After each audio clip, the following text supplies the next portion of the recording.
నక్షత్ర శాస్త్రం మీద ప్రావీణ్యం. ఆ ముగ్గురు జ్ఞానులు నక్షత్ర శాస్త్రం మీద ప్రావీణ్యం. ఆ నక్షత్రం చూసినప్పుడు వాళ్ళు అనుకున్నారు, అన్ని నక్షత్రాల కంటే ఇది చాలా ప్రత్యేకమైనది అని గుర్తించారు. గుర్తించినటువంటి వాళ్ళే కాదు, సాధారణంగా మనం కూడా బైబిల్ చదువుతుంటే బైబిల్లో ఉన్నాయి అన్ని పదాలు మనము చూస్తూ ఉంటాం. కానీ కొన్ని పదాలు మాత్రము చాలా ప్రత్యేకంగా కనిపిస్తాయి మనకు.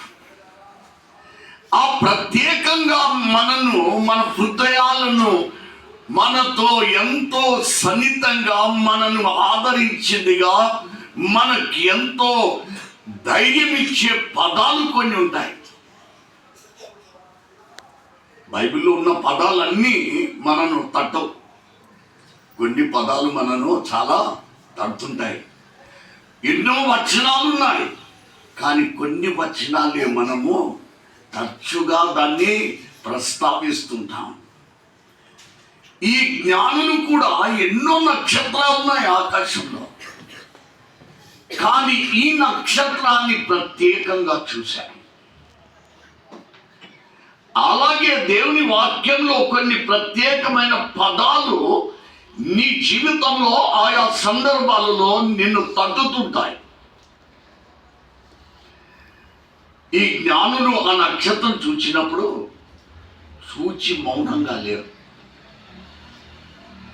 దానిని వారికి ఉన్న సంపాదించుకున్న జ్ఞానం నక్షత్ర శాస్త్రం మీద, దాని లోతుగా దాని గురించి తెలుసుకోవడానికి ప్రయత్నం చేశారు. దాని గురించి ఎంతగానో ఆలోచించారు. దాని గురించి ఎంతగానో వారు లోతుగా తెలుసుకొని వారు దానిని ఒక ప్రత్యేకమైన నక్షత్రం అని వారు గుర్తించారు. మనము కూడా బైబిల్లో ఎన్నోసార్లు చదువుతుంటే కొన్ని పదాలు మనకు తడుతుంటాయి, కొన్ని వచనాలు తడుతుంటాయి. కానీ వేదాంత విద్య అభ్యసించిన మనము ఎన్నిసార్లు ధ్యానిస్తాం? దాని గురించి ఎంత లోతుగా మనం తెలుసుకోవడానికి ప్రయత్నం చేస్తాం. అది ఎంత ప్రత్యేకమైనదని మనము గుర్తిస్తాం. ఆలోచన చేయం, మనం వదిలేస్తాం. కానీ జ్ఞానులు ఆ నక్షత్రాన్ని చూసి దాని గురించి బహుగా తెలుసుకున్నప్పుడు దానిని వారు ఏం చేశారు? తెలుసుకున్న వర్తమానం ద్వారా మౌనులుగా లేరు. బాగా గుర్తుపెట్టుకోండి, తెలుసుకున్నప్పుడు వారు మౌనులుగా లేరు. యూదులకు రాజు పుట్టాడు, యూదా రాజు పుట్టాడు అని తెలుసుకున్నారు. తెలుసుకున్నప్పుడు ఇక వీళ్ళకు ఒక ఆశ పుట్టింది. వీరు సామాన్యులు కాదు నాన్న, ఈ జ్ఞానులు సామాన్యులు కాదు. వారు చాలా జ్ఞానవంతులు. వాళ్ళ పదంలోనే ఉన్నది జ్ఞానవంతులని. రెండవది, వారు చాలా పలుకుబడిన వ్యక్తులు, చాలా సమాజంలో గౌరవింపదగిన వ్యక్తులు. అంతేకాదు, వీరికి చాలా పెద్ద గుర్తింపున్న వ్యక్తులు వీళ్ళు.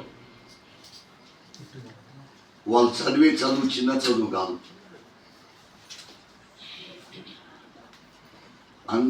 వీళ్ళు ధనికులు కూడా, వీళ్ళు చాలా ధనికులు. దేని బట్టి మనం చెప్పగలుగుతామంటే, వారు తీసుకొని వెళ్ళిన యేసయ్యకు అర్పించిన అర్పణలను బట్టి వారు ధనికులు.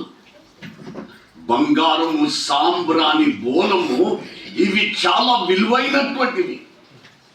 ఇవి సామాన్యుడు ఇవ్వగలిగినవి కావు.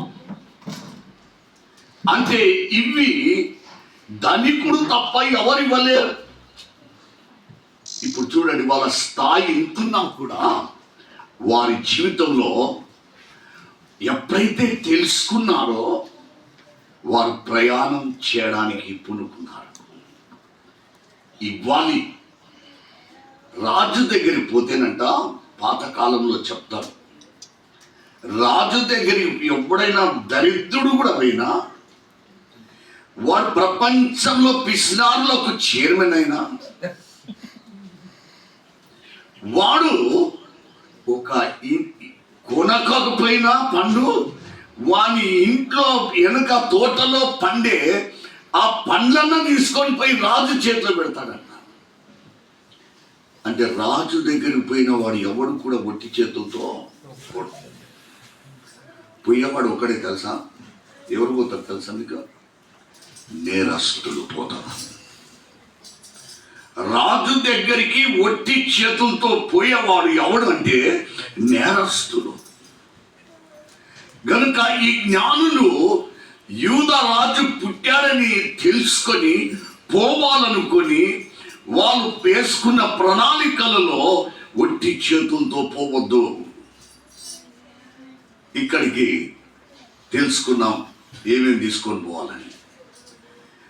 ఆ నక్షత్రం యొక్క ప్రత్యేకత నీవు లోతుగా తెలుసుకుంటే ఆ నక్షత్రము నడిపించింది వాళ్ళను. అలాగే దేవుని వాక్యమును నీవు నీ హృదయానికి తట్టినది నీవు దాని గురించి లోతుగా నీ జీవితానికి అవలంబించుకుంటే, ఆ జ్ఞానులు నక్షత్ర శాస్త్ర ప్రావీణ్యులు కాబట్టి ఆ నక్షత్రమును వారు ఏం చేస్తున్నారంటే వారికి ఉన్న జ్ఞానముతో దాన్ని ముడివేసుకుని వారు ఉన్నప్పుడు ఆ నక్షత్రం వారిని నడిపించింది. అలాగే దేవుడు నీకు అనేక విషయాలు అనేక సందర్భాలలో దేవుని వాక్యం ద్వారా నీకు తెలియపరిచినప్పుడు నీవు దాని లోతుగా నీవు అవగాహన చేసుకుంటే, నిన్ను నీవు దానిని నీ జీవితానికి ముడివేసుకుంటే ఆ వాక్యం నిన్ను నడిపిస్తుంది. ఆ వాక్యం నీకు నక్షత్రంగా మారుతుంది. ఆ వాక్యము నీ జీవితంలో నీకు ఆశీర్వదకరంగా మారుతుంది. ఆ నక్షత్రము ఎలా వారికి ఆశీర్వదకరంగా మారిందో ఇప్పుడు మనం చూద్దాం. ప్రయాణం సాగించారు. ఇప్పుడు ఈ వస్తువులు సామాన్యమైనవి కాదు. పల్లీలు బఠానీలు పుట్టినాలు కాదు. ఏం పట్టుకుపోతుండ్రు? నిజంగా మెచ్చుకోవాలి. ఒకటి, వీళ్ళకు ఎంత దూరం ప్రయాణం చేసే అలవాటు లేదు ఈ ముగ్గురికి. ముగ్గురి పేర్లు మొన్న చెప్పాను. ఈ ముగ్గురు ఇంత ప్రయాణం చేసే 1200 కిలోమీటర్లు ప్రయాణం చేసే అలవాటు లేదు. కానీ యూదా రాజు పుట్టాడని వారు తెలుసుకున్నప్పుడు వారు ప్రయాణం చేయాలని కంకణం కట్టుకున్నారు. అంటే దూరాన్ని కూడా లెక్క చేయలే. ప్రయాణం ఎలా చేస్తాము అనేటువంటిది కూడా లెక్క చేయలేదు. ఇంకొకటి బలమైన కారణం, నిరుత్సాహం కలిగించే కారణం. ఇప్పుడే మీరు ఇన్ని సౌలతులు ఉంటేనే సలిగని ఇంత ఆశం వచ్చారు. కానీ ఈ జ్ఞానులు వాతావరణ భయంకరమైన పరిస్థితులు చాలా ఉంటాయి. ఎడారిలో ప్రయాణాలు. ఈ ప్రయాణం రోడ్డు మీద కాదు, మీరు వచ్చినట్లు రోడ్ల మీద కాదు. రోడ్లు లేని ప్రయాణం ఇది. ఈ ప్రయాణము ఎలాగంటే వారు ఎడారులలో ప్రయాణాలు సులువు కాదు. చాలా తప్పిపోతారు. మీకు చిన్నప్పుడు, నా చిన్న దినాలలో చాలా మంచి స్కూల్ నుండి తీసుకుపోయారు సినిమాకు. పాపం పసివాడు అనే సినిమా. వాడు ఎడారిలో తప్పిపోయిన వాడు. ఆ ఎడారిలో తప్పిపోయిన వాని జీవితము అది చూస్తే తెలుస్తుంది. దారి ఉండదు, ఏముండదు. అడవిలన్నా కొన్ని గుర్తులు ఉంటాయి. ఈ చెట్టు, ఆ చెట్టు, ఆ వాగు, ఈ వాగు, ఏదో గుర్తుంటది. ఎడారిలో ఏ గుర్తుండదు. ఎడారిలో ఏ గుర్తుండదు. అంత అట్లనే ఉంటుంది. ఇప్పుడు వీరికి ఎడారిలో యూదుల రాజుకు అక్కడికి పోవడానికి వారికి గూగుల్ మ్యాప్ ఏది? ఇప్పుడు నక్షత్రం. ఇప్పుడు మన గూగుల్ మ్యాప్లు ఉన్నాయి, కొడతాం లొకేషన్. లేకపోతే నేను అర్జున్ అడుగుతా, అర్జున్ పరకాల్ మిషన్ హౌస్కి ఎట్లా రావాలంటే నేను లొకేషన్ పంపిస్తాను తండ్రి గారని పంపిస్తాడు. అప్పుడు ఎవడన్నా పంపించుడు ఉన్నాడా? నేను పంపించుడు, దేవుడు పంపించుడు లొకేషన్. దేవుడు నక్షత్రాన్ని పంపించిండు లొకేషన్. మొన్న హైదరాబాద్కి ఒక గృహ ప్రవేశానికి పోయాను. పోతే వాళ్ళ లొకేషన్ పంపించారు. ఆ లొకేషన్ పట్టుకొని పోయినా ఆ ఇంటి చుట్టే అరగంట తిరిగినా కానీ ఆ ఇంటికి మాత్రం పోతలేదు, చూపెడతలేదు.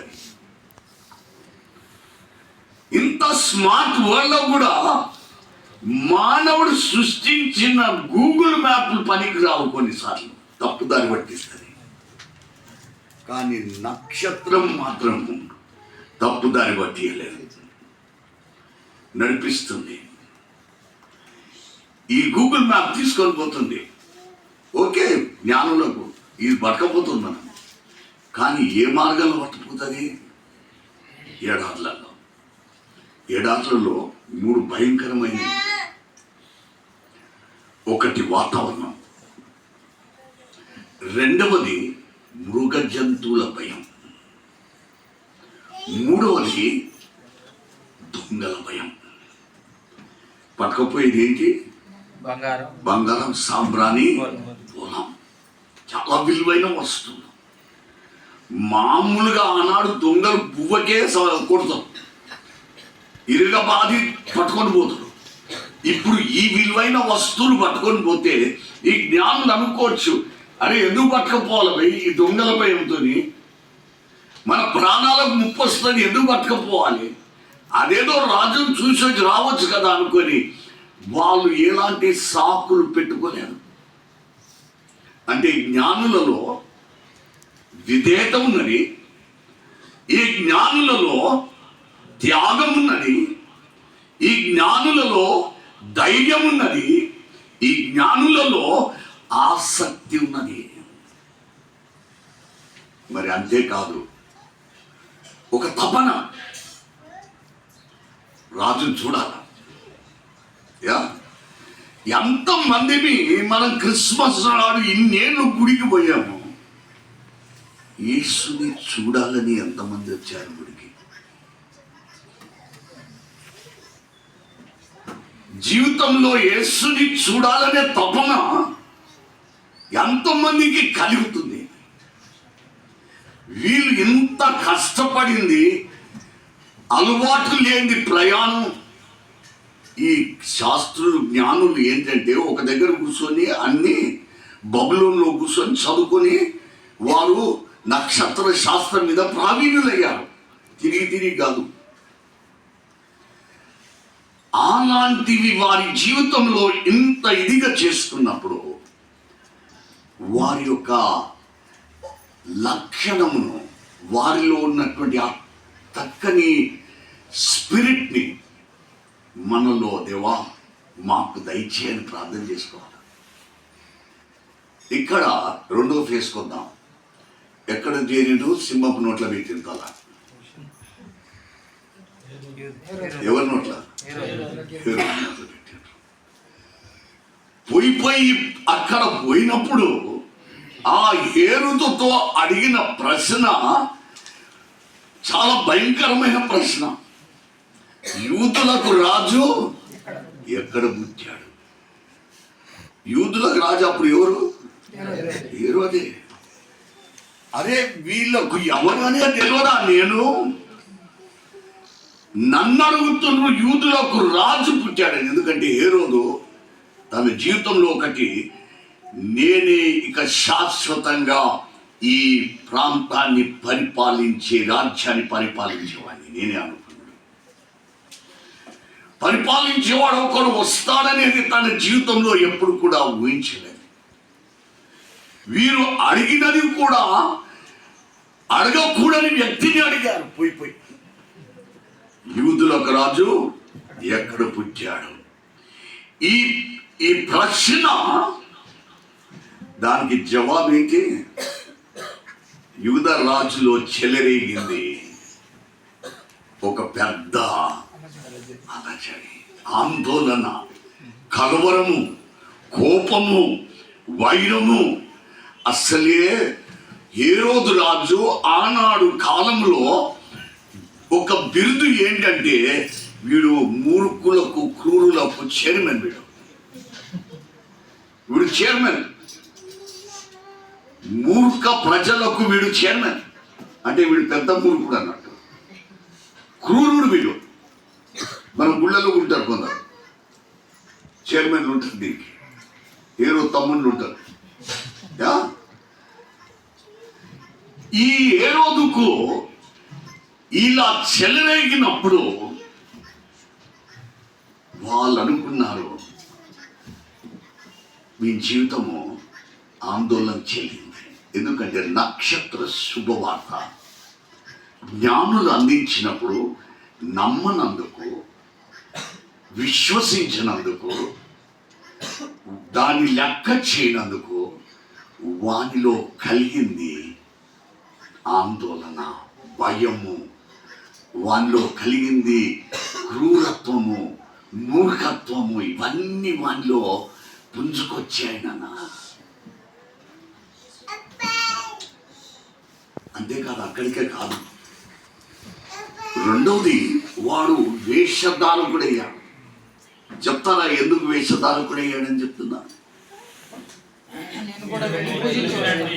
నిజంగా పూజించడానిక? చంపడానికేనా? వాడు పూజించడానికి కాదు, చూడడానికి కాదు, చప్పట్లు కొట్టడానికి కాదు, ఆనందపడడానికి కాదు, చంపడానికి. కానీ చెప్పడం ఏంటి? మాట ఒకటి, వంచేత ఒకటి. వేషధారకుడు. కనుక మన జీవితాలలో కూడా, మన సంఘాలలో కూడా ఎవడైనా మాటలు ఒక తీరుగా, క్రియలు ఇంకో తీరుగా ఉంటే వాడు హేరోదు తమ్ముడు, వాడు హేరోదు చెల్లి. గ్యారంటీ. ఏమచ్చాడు? కనుక చాలా మంది ఒకటి ఎలక్షన్ అప్పుడు నేను అంత తప్పకుండా బ్రదర్ నీకే ఓటేస్తా, నంబర్ 1 వేషధారకుడు. నీకు కాకపోతే ఇంకెవరికి వేస్తా? ఇంక ఇప్పుడు సర్పంచ్ ఎలక్షన్లు అవుతాయి. ఏమంటారు? వచ్చినప్పుడు ఒక 1000 రూపాయలు తీసుకొని, అన్నా నిన్ను కాదంటాను, అన్నా నిన్ను కాకుండా ఎవరికి వేస్తా? నీవే మొత్తం మాకు, నీవే కదన్నా ఈ ఊరంతా బాగు చేసింది, రోడ్లన్నీ వేసింది, నువ్వే కదన్నా. నీకు కాకపోతే అసలు ఓటేసే దగ్గర ఇంకొకరికి వేస్తాం, అమ్ముడు పోయిన వాళ్ళకి వేస్తాం. అట్లనే మన చర్చలో కూడా ఏం పెద్ద సుఖము, మనం ఏం పెద్ద యాజక బృందం కూడా అదే బ్యాచ్ మనం కూడా. వేషధార చూడండి, నక్షత్ర శుభవార్త వినందుకు, ఆ నక్షత్ర శుభవార్త ఎవరి ద్వారా తెలియపరిచాడు? జ్ఞానుల చేత తెలియపరిచాడు. నమ్మనందుకు వాడు వేషధారకుడయ్యాడు. మూడవది, వాడు నరాంతకుడయ్యాడు. ఒక రాజు నక్షత్ర రక్షకుడు జన్మించాడనే ఆ శుభవార్త నమ్మనందుకు వాడు ఏమయ్యాడు? రాజు ఒక హంతకుడయ్యాడు. ఎందుకంటున్నా? 2 సంవత్సరాల లోపల పిల్లలను చంపేశాడు. అంటే రక్షకుడు పుట్టాడని నమ్మనటువంటి వానికి హేరోదుకు తెలియపరిచింది జ్ఞానులదే చాత దేవుడు, కానీ నమ్మలేరు. నమ్మనందుకు వాడు రాజుని వాడు ఎక్కడికి దిగజారాడంటే వాడు నరహంతకుడుగా దిగజారిపోయాడు. ఇప్పుడు ఇక్కడ వదిలేద్దాం. ఇక్కడ కానీ ఈ జ్ఞానులు ఏమయ్యారు తెలుసా? తర్వాత చెప్తాను. నక్షత్రము ఇచ్చిన శుభవార్తకు నమ్మినందుకు, వారు ఇంత ప్రయాసపడినందుకు వారి జీవితాలు ఏమయ్యాయో మనం చూద్దాం. అది లాస్ట్లో చెప్తాను నేను. ఇప్పుడు నక్షత్రము మళ్ళా మొదలైంది. ఎక్కడికి తీసుకుపోయింది ఇప్పుడు చివరిగా? పశువుల పాక. బాగా చదవండి. పశువుల పాక మీద. ఆ నక్షత్రము పశువుల పాకలు తీసుకుపోలే, పైన ఇక్కడనే రక్షకుడు పుట్టాడు. ఆ నక్షత్రము ఆ పాక పైన ఆగింది. అందుకొరకే ఈ క్రిస్మస్ సంబరాల పండుగలలో అందరూ ఇంటి పైన నక్షత్రం కట్టడానికి అదే కారణం అన్నట్టు. ఆనాడు 2025 సంవత్సరాల క్రితము ఆ నక్షత్రము ఎక్కడంటే మీద, లోపల కాదు, సత్రం లోపల కాదు. అందుకొరకే ప్రతి ఒక్కరు క్రిస్మస్ పండుగ నాడు నక్షత్రం అనేది, స్టార్ అనేది ఇంటి మీద కట్టడానికి ఇది ఆనవాతి. స్టార్ లేకపోతే నీ ఇంట్లో యేసు పుట్టలేదు అన్నట్టు. ఇప్పటికైనా పోయి స్టార్ పెట్టండి. ఆ నక్షత్రమే చూపెట్టింది, ఇదిగో ఈ సత్రములో యేసు ప్రభు పుట్టాడు. నీ ఇంటి మీద నక్షత్రము అనేది కట్టడానికి చాలా సార్లు నిర్లక్ష్యం చేస్తాం. అబ్బా ఏం కొంటాం, స్టారు ప్రతి సంవత్సరం 200 పెట్టి 300 పెట్టి దానికో హోల్డర్ కొనాలా, దానికో బల్బు కొనాలా, దానికో 10 మీటర్ల వైర్ కొనాలా. ఇదంతా ఎందుకు మొత్తము జుమ్లా ఒక 500 ఖర్చు అవుతుంది అని చాలామంది మీ స్టార్ పెట్టడానికి మనం కొన్నిసార్లు ఇది ఏటేటా చేయాల్సినది ఎందుకు అని వదిలేస్తూ ఉంటాం. కానీ జ్ఞాపకం చేసుకోండి, నీ ఇంటి పైన నక్షత్రము అనేది కట్టకపోతే ప్రజలకు నువ్వు సాక్ష్యం ఇవ్వడం లేదు నీ ఇంటిలో యేసయ్య జన్మించాడు అనేది.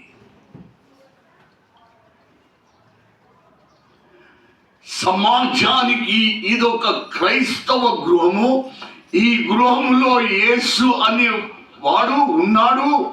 ఈ యేసుని నమ్ముకున్న బిడ్డలు ఇంట్లో జీవిస్తున్నారు. నక్షత్రం పెట్టడం వలన నీవు యేసు బిడ్డగా జీవిస్తున్నావనే సాక్ష్యం. గనక నక్షత్రం తప్పకుండా మన ఇళ్ళ మీద పెట్టాలి. ఇప్పుడు నక్షత్రం ఎక్కడ ఆగిందన్నాం? సత్రం మీద.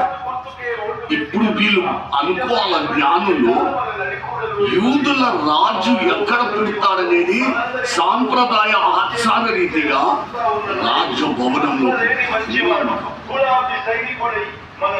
లేదా ధనికుల ఇంట్లో పుడతారనే వాళ్ళ యొక్క ఆనవాతి. కానీ ఇప్పుడు ఉల్టా అయింది. వారు అనుకున్నటువంటి వాటన్నిటికీ భిన్నంగా తయారైపోయింది. ఇప్పుడు అనుమానం రావాల జ్ఞానులకు. తప్పు చూపెట్టింది గూగుల్ మ్యాప్. ఈ స్టారు తప్పు చూపెట్టింది. ఈ సత్రంలో ఆయన పుట్టుడేంది? రాజు పశువుల పాకలో పుట్టడమేంటి అని చాలాసార్లు మనము అనుకుంటాం. కొన్నిసార్లు అలా జ్ఞానం కూడా అనుకోవచ్చు, కానీ అనుకోలే. వాళ్ళ నమ్మకం. ఎందుకంటే వారు తెలుసుకున్నది లోతుగా పరీక్షించి దాని గురించి బాగా అవగాహన చేసుకున్నారు కాబట్టి అనుమానం పడలేదు. చాలాసార్లు బైబిల్లో మనకు దేవుడు ఎన్నో సత్యాలు మాట్లాడుతుంటాడు. తెలుసుకోకుండానే మనకు అనుమానాలు. అందుకనే మన జీవితాలలో ప్రశ్నలు చెలరేగుతాయి. ఇదేనా కాదా, జరుగుతుందా జరగదా, ఇలాంటివి ఎన్ని పుడుతుంటాయి. వీళ్ళలో ఏం పుట్టలే. తిన్నగా వెళ్ళిపోయారు సత్రంలోకి, చూశారు. నా ఇదంతా కథ చెప్పను. 3 బహుమానాలు ఇచ్చారు. ఈ 3 బహుమానాలు ఎంత ఆశ్చర్యకరంగా మానే తెలుసా? ఈ 3 బహుమానాలు చాలా ఆశ్చర్యకరంగా మాన్నాయి. ఎంత ఆశ్చర్యకరంగా అంటే మీరు ఆశ్చర్యపోతారు. వాళ్ళు ఇచ్చింది ఏంటి? ఆగండి, ఇక్కడ బంగారం. ఈ బంగారంను ఏం చేసిండ్రు మరియా యోసేపు? రాజు అని గుర్తు, రాజు అని గుర్తు.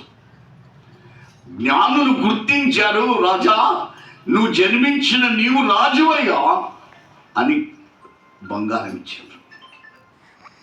కానీ అదే బంగారం ఎంత ఆశ్చర్యకరంగా మారింది తెలుసా? ఆ సత్రానికి కిరాయి కట్టగలిగారు ఆ బంగారంతో. చరిత్రకారులు చెప్తారు, ఆ బంగారంతో సత్రానికి బేవర్స్కి వెళ్ళిపోలే. ఓకే అయ్యా, మా కష్ట సమయాల్లో మమ్మల్ని ఆదుకున్నావు, సత్రం ఇచ్చావు, ఈ సత్రానికి ఏం పైసలు ఇస్తాంలే అని బేవర్స్కి వెళ్ళిపోలే. ఫెనాయిల్ బ్యాచ్ కాదు, జ్ఞానులు ఇచ్చిన బంగారమును ఆ పశువుల పాకకు కిరాయి కట్టారు. సాంబ్రాణి, ఆ సాంబ్రాణిని ఏం చేశారంటే, పుట్టింది ఎవరు? ఇంకా చెప్పండి, రక్షకుడు, మెస్సయ్య, దైవము, పరిశుద్ధము. ఈ వ్యక్తి పుట్టిన స్థలం ఏంటంటే పశువుల పాక. దానిని మనం సాంబ్రాణితో ఏం చేశారు? మరియా యోసేపు సాంబ్రాణి వేశారు, ధూపం వేశారు. ఆ ధూపం వేయడం వలన అది పరిశుద్ధ స్థలంగా మార్చుకున్నారు. ధూపం ఎక్కడ వేస్తారు? అచ్చని మీకు బాగా తెలియాలి. Where do you put this frankincense? Yeah. ఎక్కడ? చర్చిలో ఆల్టర్ మీద.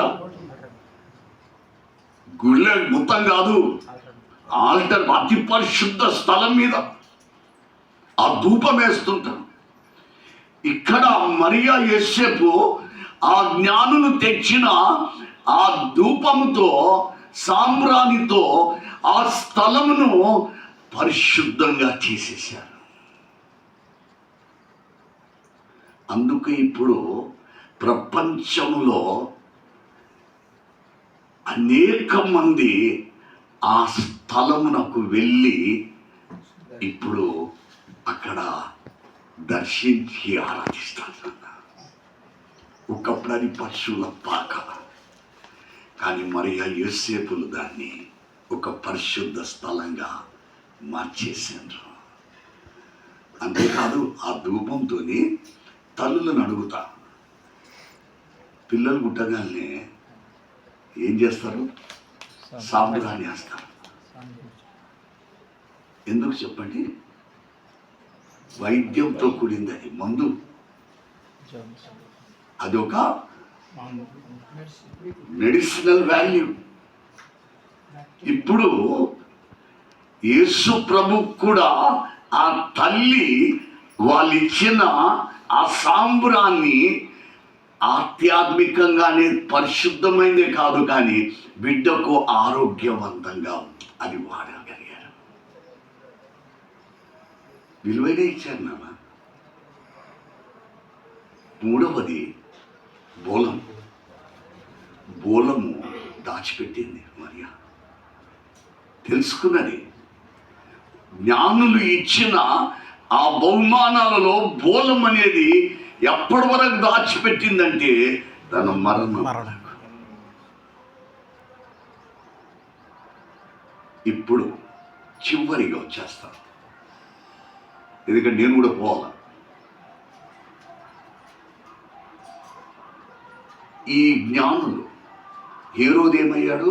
రాజుగా ఆయన ఉన్నవాడు హంతకుడయ్యాడు. ఈ జ్ఞానులు ఏమయ్యారు? ఇవన్నీ చేసినందుకు, ఈ రక్షకుడుగా జన్మించిన ఈ రక్షకునికి ఇవన్నీ చేసినందుకు ఇన్ని శ్రమలు కష్టాలు వారు భరించినందుకు వారి జీవితాలు ఏమయ్యాయంటే, మొట్టమొదటిగా ఒకడు, ఆ వ్యక్తి ఎవరంటే మెలికర్ అనేటువంటి వాడు పర్షియా రాజ్యానికి రాజయ్యాడు. నాన్న, జ్ఞాని ఏమయ్యాడు? ఇక్కడ రాజయ్యాడు. మెల్కియోర్ అనేవాడు పర్షియాకు రాజయ్యాడు. రెండవవాడు క్యాస్పర్ అనేవాడు భారతదేశంలో రాజయ్యాడు. మూడవవాడు బెల్షస్సర్, అతడు అరేబియాకు రాజయ్యాడు. అంటే రాజు హంతకుడైపోయాడు నమ్మనందుకు. నమ్మి ఇన్ని రీతులుగా రక్షకుని పూజించడానికి వారు చేసుకున్న త్యాగము, ధైర్యము, సమర్పణ, ప్రేమ, ఆప్యాయత, విశ్వాసమును బట్టి వారు జ్ఞానులు రాజులైపోయిన జీవితం 2026 సంవత్సరం నీ జీవితంలో కూడా నీవు ఒక ఉన్నతమైన స్థాయికి నీవు ఆశీర్వదింపబడాలంటే ఈ జ్ఞానులు చేసిన, మనకు చూపెట్టినటువంటి ఆ మార్గంలో మనం నడిస్తే దేవుడు తప్పకుండా మనను కూడా, జ్ఞానులు ఊహించలేదు మేము రాజులమైన, జ్ఞానులు కోరుకోలేదు మమ్మల్ని రాజులుగా చేయాలని.